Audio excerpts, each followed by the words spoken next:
Thanks for having us. My name's Adam Rodgers, and I'm the co-creative director of International Magic and Experience Design Studio. I'm based in the UK. Ben, who is screen sharing, is my creative producer. He's based in Glasgow, and absent co-creative director Stefan Endress runs the Munich studio. So, the direction of our studio emerged from our interest in the power of like physical and digital moments and our desire to melt the boundaries between these two worlds. So really the themes of this conference are like woven into the fabric of our studio. I'd love to show you all some examples of the output and hopefully shine a light on our process and our workflows. So as the lovely guys from what I just mentioned, this was a project, recent project we were commissioned to produce by one of our creative partners, Somerset House. They are an amazing art institution in London. You should visit there if you ever pass through. So we created a series of 5 films to explore the social, cultural and technological forces disrupting our ability to switch off from this 24/7 culture. Generally, the exhibition explored the shattering effects on waking life wrought by this 24/7 production, consumption, and digital technologies, holding a mirror up to a society where all these different complex systems are exerting control wherever we turn. And I guess the outcome of that is like causing us to sleep less and disrupting our instinct to take time for ourselves and daydream and pay attention to the world around us and each other. Highlighting this highlights the necessity for the systems and the people within them to recalibrate and ultimately reset. So the first theme, as Ben has on screen, is Wreckage of the Day. So there was 5 main themes in the exhibition. Wreckage of the Day was the first one. This was regarding how technological acceleration is not just speeding up on a continuum that began in the Industrial Revolution. It's also all these systems, these various systems for management and control of people and human beings on Earth. So the next theme was sleep and attentiveness. So this explores the erosion of the distinction between day and night. Sleep time and waking time are interchangeable. Sleep is a human right, and it's harder and harder for people to find time, and space to sleep. Darkness is a symbol of peace and escape from this 24/7, the rhythm of 24/7 life. So the 3 primary conditions of 24/7 are control, surveillance, and acceleration. All these tech advancements are like pushing forwards and accelerating our lives, and as when we're all trying to keep up, like every day, there's a real imbalance between the amount of data generated and shared, both actively by us and passively by global tracking systems, and the amount of time necessary to process all of this data. Our dependency shows no signs of abating, leaving a footprint that's going to follow us forever. The next one is something I'm super interested in as well, is like the balance of like work and life, and how the texture of electronic life has reduced this distinction between work and leisure. The rise of the gig economy, monitoring of work, and AI are all changing this relationship to work. And like it says here, the modern factory is disconnected from family, community, and the environment as everyday life has been encroached. So to end the exhibition, the last theme was exploring this idea of reset and reclaiming all these different social behaviours that have a rhythmic pattern of action and pause, rediscovering our capacity to daydream and dream, and releasing ourselves from this mass immobilization in front of screens and this dependence we have upon like instantaneous things on demand. For me, this theme was really interesting at the time, and we were trying to like brainstorm ways in which a global reset could come to pass, and no one mentioned a global pandemic. So there's a real parallel to what's going on now. So the creative direction for the film we worked on this for a few weeks internally because there was a lot of data to sift through, a lot of information, a lot of things to read. And we proposed a series of looping, mesmerizing, almost cathartic ASMR-inspired journeys to reflect these realities, these physical and digital realities of our 24/7 culture, and also shining a light on all the different drivers of change and how these are affecting our daily lives and communities and environment. We really wanted to use the lexicon of modern communication platforms and tools and techniques, and juxtapose this kind of brushed tech aesthetic with real life footage that everyone can take. So hopefully this familiar approach allowed us to tell stories, to communicate these core themes to like a really broad demographic from young kids through to old people and everything in between. So I'm going to play you these 5 films now. Hopefully they're not too loud. Yeah.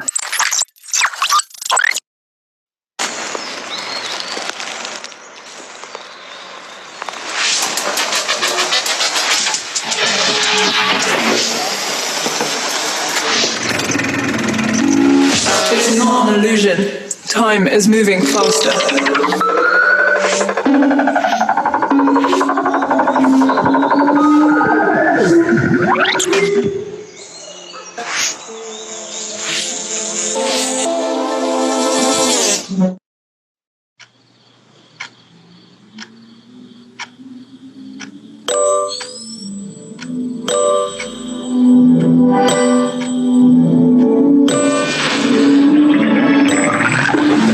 Shopping while sleeping is a fascinating idea.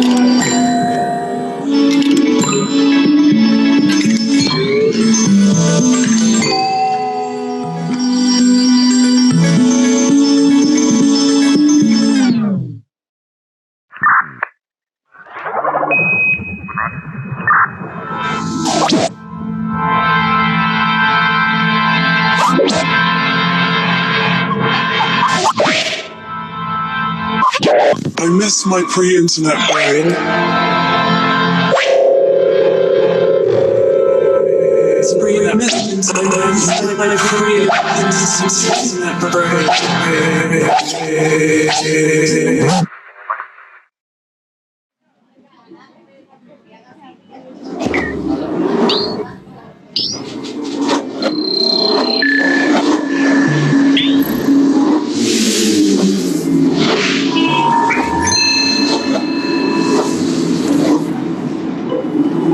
I want my time back.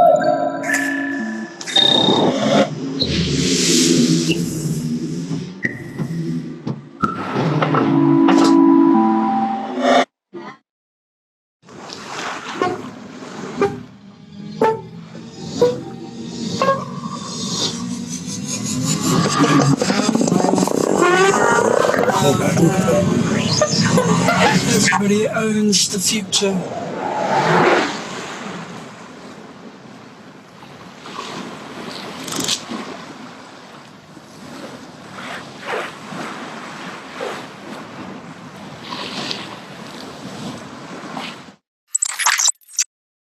I miss my pre-internet brain. Yeah, so apologies for the frame lag on that, but the link's in the chat if anyone wants to go and watch the proper frame rate version. This was a collab with Somerset House, Douglas Copeland, who had a load of amazing slogans in the exhibition. As a child of the 80s, this slogan, like from the exhibition, really resonated with me. This is me in the 80s. My gold jacket on. That was my sister, my cousin. And I guess growing up without the internet is quite significant in regards to my outlook on this. And then also the next page is my business partner at International Magic, Stefan Endress. I think he's tuned in at the moment. Just put this on to embarrass him. He's actually a real magician as well in real life. So hopefully if you ever get the chance to see us speak in real life, Steph will show you some tricks. We met at Studio 3 in London. sharing with an amazing group of people over the years. Obviously, Thomas Traum is talking soon. Also, like people like Jesse Kanda, Arca, Future Corp, Mark Kremers, Tara Darby, DVTK, loads of people shared that studio over the years. So that was like a super exciting and inspiring time for me personally. But it's also where I met Stefan. He was working as an art director for Future Corp. So if you switch slides, Stefan was working for Future Corp. These are not playing for some reason. But he was doing some amazing work with Mark Kremers, and I was working for myself, running a company called Studio Remote, and also the record label I co-founded, Numbers, creating a lot of different digital experiences for the music and art fields. And Stefan and I began to collaborate on a few things, and it kind of became clear that we were going to kind of branch out and do our own thing because we love working together. We continued to work remotely at this point, and began International Magic. So as we were searching for a name, we kind of felt the word international summed up this collective effort of togetherness, because we collaborate with so many people in different countries. We also had to partner this word with something which not only represented how we work as a team, but also what we aimed for with our studio output. So we always try to find that little bit extra that you can't put into words. It's more like a mood or a feeling, like trying to identify that magic element, which is hard to describe to clients, but when you get it, you know it's there. So Stefan then told me he was a magician since age 7, so we called it International Magic. The first project we collaborated on was a creative partnership with FKA Twigs, which began during her residency Soundtrack 7 at Manchester International Festival, who we've done a couple of different projects for. So this is like the first thing Steph and I collaborated together on. For this project, we directed this unique collection of images, sounds and ideas, charting the rehearsal process and the subsequent performances for Twigs. We created a website and also a real-time online documentary art project called Inside Soundtrack 7, blending documenting of preparation and performance. So our role was to create a frame for this week-long artwork online and communicate all the different elements to the outside world in an intriguing and disruptive way. The whole process lasted 1 week, and during this time we collaborated with Twigs and our extended team, including choreographers, makeup artists, dancers, lighting engineers, and photographers. So this led to the commission of an official online platform, which was our very first job for International Magic when we started. This was like a sprawling archive of content designed to immerse people in Twigs' really distinct body of work. So we tried to treat this project as an art piece in itself. This initial project was like the first iteration of our internal custom design framework, which we've since iterated and expanded on for numerous clients over the years, including Concrete Representation, MA Creative, Management Artists, Superimpose, Global, an agency in London, and also Traum Inc. and many more as well. But I just thought these were quite good examples of how we've kind of iterated from that. So our very first project for Somerset House was a series of films visualizing 10 pioneering fragrances for the landmark exhibition Perfume. The question was, how can we help people form a connection with an absent sense, which from an experience perspective is a super interesting problem for us to solve. So we tried to use the stories, influences, ingredients of all these different scents, and we created 10 sensory experiences, 10 short films to submerge the viewer. And we tried to get to the core and the essence of each of these perfumes through visuals.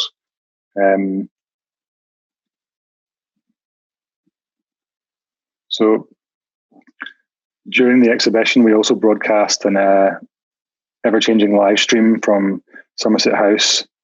So each week we dressed the scene to reflect one of the 10 perfumers featured in the exhibition. It was a really nice window into the exhibition, actually, for people online. who couldn't make it, or from different countries, where they could hear the perfumers talk about their scents, and they could also see some visuals to bring it to life. And there was also visitor response cards, which people filled out on the way through the exhibition, which we placed in the installation, the live stream camera. That was a 24/7 live stream for 3 months. Created a really nice window into this multi-sensory exhibition. So this was like a unique opportunity for us to explore new digital habitats and find a new solution for a problem. So soon after, we were invited to work with Somerset House again and celebrate the legacy of Charlie Brown and Schultz, my favourite cartoon in the whole world, and bring this world to life digitally for a major exhibition at Somerset House. My personal favourite project to date by a mile. We created a moving visual language, and I guess it was like a hybrid digital identity for the exhibition. To bring it to life online, we created around about 30 different films to celebrate Snoopy and the power of Peanuts and the comic strip. We created a series of mixed reality shorts to communicate the social, cultural, and political themes which he explored. And we also so we proposed an aesthetic juxtaposition, really, of Peanuts' world with purpose-shot drone footage. So we flew a drone around Somerset House. We explored like all the corridors and under the courtyard, everywhere. And then we brought the Peanuts world to life in kind of mixed reality, kind of AR style, and narrated all the films using an array of different bots, just to kind of reimagine this legacy for today's generation, and bring it up to date. We weren't really allowed to break the fourth wall with this, so it was a case of like, how can we bring to life all this existing artwork and tell these different stories within the context of Somerset House? So this was a nice solution, and I'm going to show you one of the films. It's for an artist called Patton.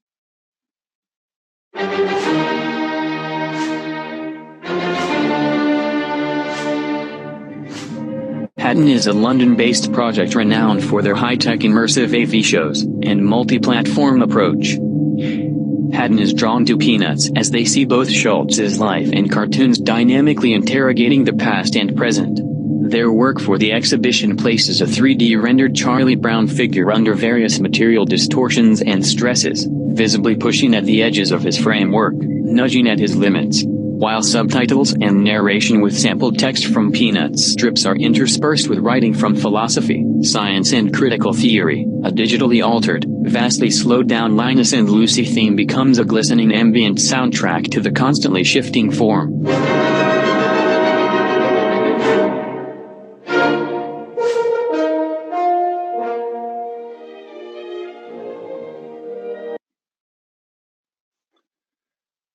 So I'm going to show you some stuff we did for the fashion brand Balenciaga. This was for their SS19 collection. So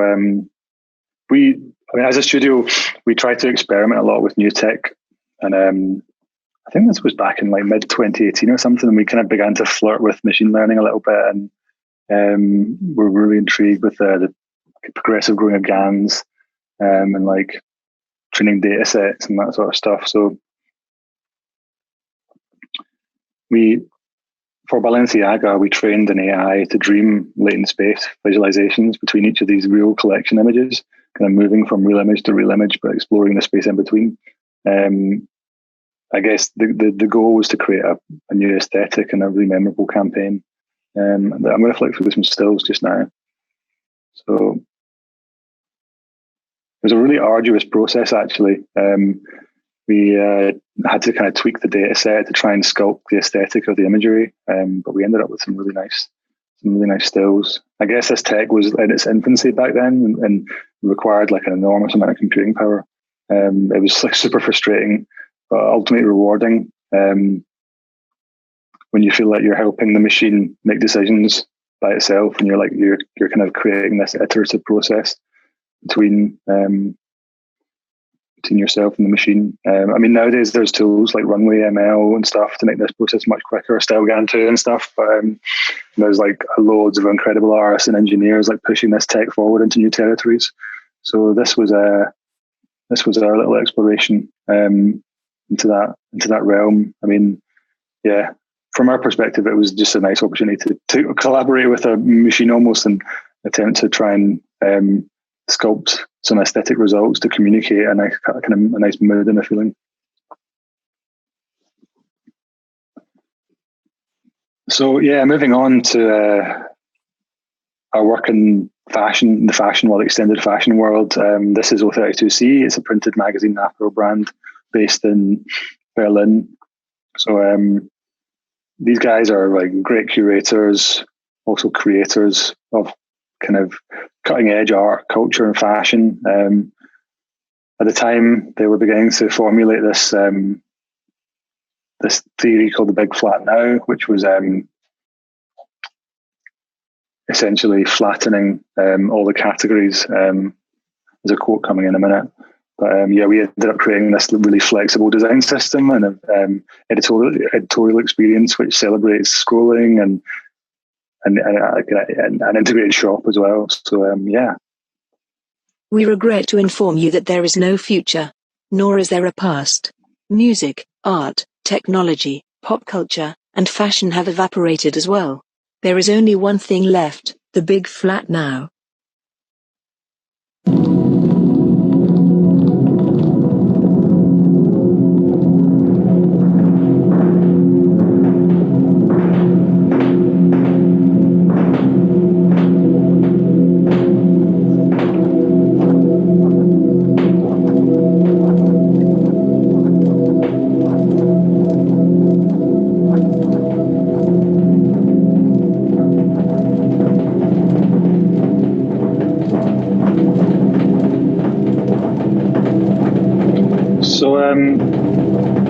Yeah, this was a really interesting. You can move to the next slide. This was a really interesting project from our perspective because O32C had a really strong print aesthetic, and we didn't want to recreate that aesthetic online. We wanted to create something new because essentially we are creating the system in which they can like build their aesthetic. So we created this like flexible design framework and toolkit so they could build up these pages themselves, but still have like the flexibility to create these like kind of really nice layouts. So yeah, that was that's an ongoing project. I'm going to just run you through some stuff we're doing right now to give you a little bit more context. So this year, end of last year and this year, we started a kind of subdivision called Magic as a Service, and we've finally started to use our experience to build products. Dex is a design-driven presentation engine that will speed up and simplify the presentation making process. It's in progress now, so it's a multi-user online presentation tool. This is just like a little sneak peek of the dashboard and some of the prototypes and the kind of UI component framework. We're bringing this to life at the moment. It's a big job, but we're quite passionate about it because presenting is, it's at the core of our business. And if we can create a tool that kind of eases those workflows and makes it easier and also makes it easier for, other people as well, we feel that's it's a noble problem to solve. So yeah, you can sign up on dex.app. That's the link. Advert alert. And you can subscribe and we'll let you know when it's ready. So the last part of the presentation is just going to talk a little bit about what we've learned during the pandemic. Obviously, there's a huge opportunity to reimagine how experiences are created and shared in the digital space. Like this conference, for example, has democratized learning and education, making it accessible to a wider audience for free. It's amazing. And obviously something like this wouldn't have been possible in a physical space, to get all these different people from across the world meeting and listening and talking. And also given the proliferation of like all these new tech like AR, VR, faster and more accessible internet, eventually 5G, we're asking ourselves, or everyone's asking themselves, like what these experiences might look like in the long term. So we found that if we shift our thinking to the very long term, we actually find more tangible solutions in the short term. Creating frameworks for understanding and making sense of the world has been super useful when it comes to understanding the trajectory of the future. Someone's just posted up the sign up at dex.app is not working. Yeah, let's get that fixed, eh? Sorry about that.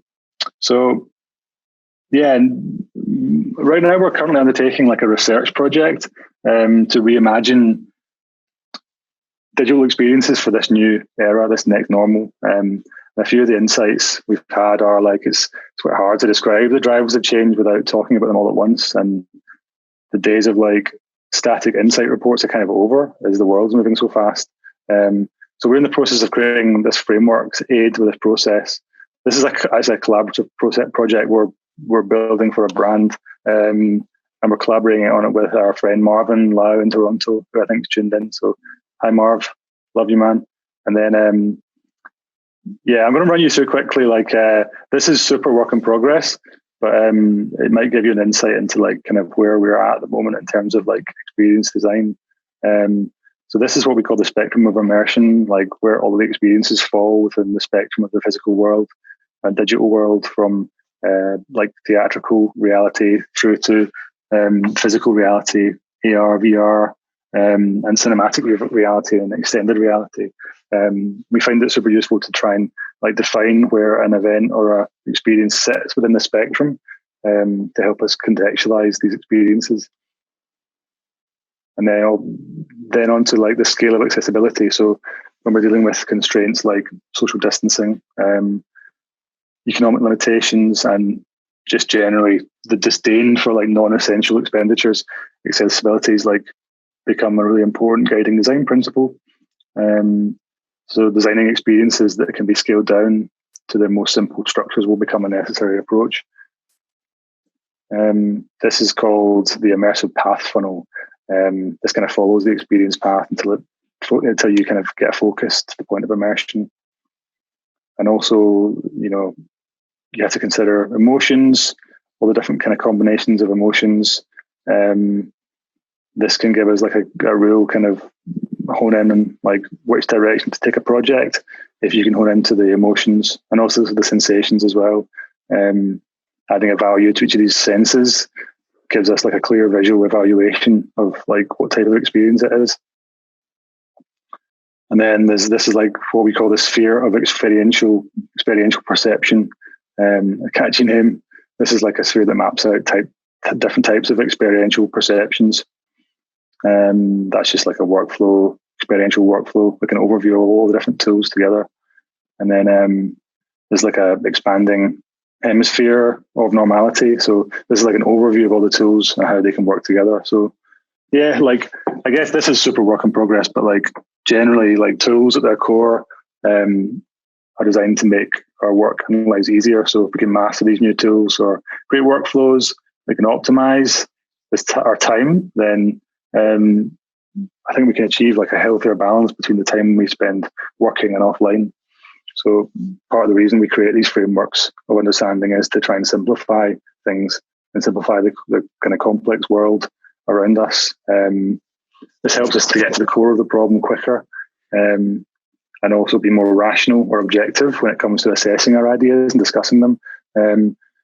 My producer Ben and I were chatting earlier, and he said digital tools are more like a compass than a map. Maps are prescriptive and tell us where we have to go, whereas a compass will point us in the right direction, and it's up to us how we get there. So to finish, I found this, I think this quote by Dieter Rams it's actually from 1980. Yeah, long time ago. This really sums up the direction of travel that designers still must undertake to navigate the future.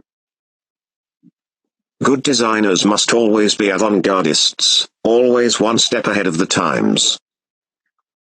They should, and must, question everything generally thought to be obvious. They must have an intuition for people's changing attitudes, for the reality in which they live, for their dreams, their desires, their worries, their needs, their living habits. They must also be able to assess realistically the opportunities and bounds of technology. Thanks for having us, everyone. Okay, cool. All right. So, Adam, thank you very much for being part of Talks and letting us know about your thoughts and these really, really interesting insights on your work and your approach. Of course, we have some questions for you right now from the Q&A.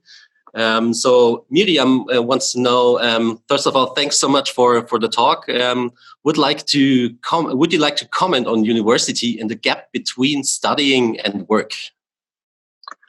Yeah, it's a really interesting topic. I mean, obviously, I have experience of that. When I graduated from art school many years ago, it was really difficult to get a job. We were not prepared at all for like working life. You know, our tutors in third year were making us write CVs and telling us how to design them. That was it. You know, we really had no idea. None of the work was geared towards like how the commercial world actually worked.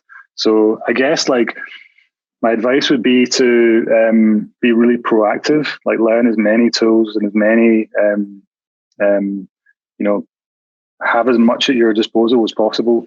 And in terms of like the software, you know, the kind of read as much as you can. Try and get as much experience as early as possible. Take on as many jobs. Do it in your spare time. You know, you really got to go hard early, and you've got to do it yourself as well. You can't rely on university to teach you or art school to teach you what you actually need to know. You need to be self-taught these days, for sure. I mean, Stefan probably has a little bit more insight. At the moment, he's a guest professor. He's actually in the chat at the moment. He's the guest professor at Nuremberg, an art school in Nuremberg, and I believe his students are there too. So, like, I'm not talking down universities. Universities are great. Art schools are great, but you know, if you really want to push yourself forward and find a position in a studio or start your own practice or collaborate with someone, start a practice with them, you've really got to do the work yourself. And get in amongst it. I hope that answers your question. I think it does. I mean, maybe then another question which Manishka asked, maybe do you have some books or philosophers you can recommend starting out for reading? And so I'm trying to think what I'm reading at the moment. Off the top of my head, there's a great, let's see. So there you go. What we got? Not so much philosophers, but this is interesting. This is a studio called Made Thought, and they've created this book. How do we think forever in a world running out of time? Which is like loads of different thoughts and conversations on visual culture. There's loads of great people in this book. If you're interested in tech, this is super interesting. Hackers and Painters. So this will kind of help you rethink your idea about the nature of programming. And then one of my favorite books at the moment is like it's called Manifesto. What's the artist called? Julien Roosevelt. This was an exhibition I saw in Berlin a few years ago. In fact, Tommy saw it as well, and Stefan. This was incredible. This has like a lot of kind of manifestos in it, which are super interesting. But off the top of my head, that's kind of like what I'm reading now. Doesn't really answer your question, but I hope it helps. It helps you to kind of lead your way into it a little bit. I mean, there's a question also from Manishka, maybe regarding technology and code as a whole. Like, the question arises, like, what kind of frustrates you sometimes about technology, or are there parts which kind of frustrate you sometimes? I think I'm frustrated by myself and like the kind of glass ceiling that I have for like coding.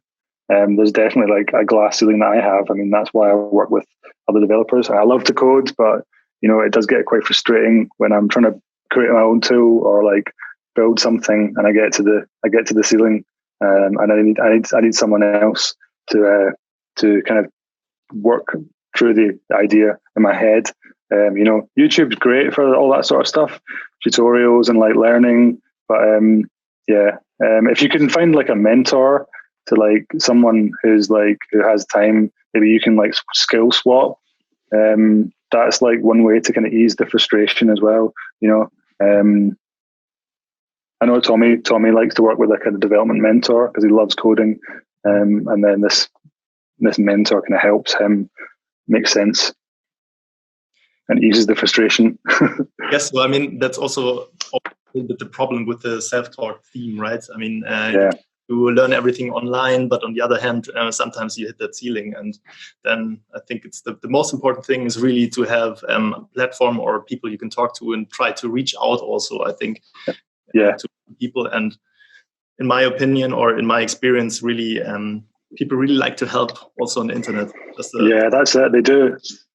No, that's a really good point. Like, and I think building like a strong team, it doesn't even have to be an official collective, but even when you're in art school, you know, you should identify like people that are on the same like vibration as you, and you can like share skills with and kind of work on projects together and like learn together.